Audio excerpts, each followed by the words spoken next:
በእግዚአብሔርና በሕዝብ ፊት ሚስቴ ላድርግ። ሄይ ጋይስ ላገባ ነው። ሙሽራው ረቺ ልጅ የቤቱን ዕቃ ፈጀችው። እጅሽ ፍንጭት ነው እንዴ? ነው አንተ ነህ ታላቅ፣ ረቂቅ ነህ ታላቅ። እባክህ ያሬድ በስራዬ ላይ እንቅፋት አትሁን። መድኃኒዓለም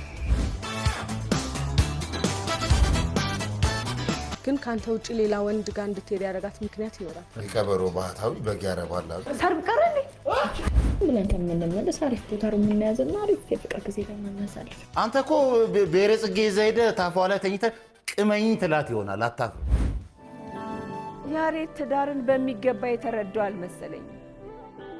ትዳር እኮ ከክብር በላይ ነው። እግዚአብሔር የሚመሰርተው ትልቅ ተቋም። ይሄ ነው የስብሰባ ቦታ እንደምታስብ ያለው እንዴት ሰው በዚህ መጠን ካዲው ምንድን ነው ያደረኩት? ኧረ አባዬ ለአንድ ሰው በሳህን የተከፈለው። ኧረ አመት ይከፈል።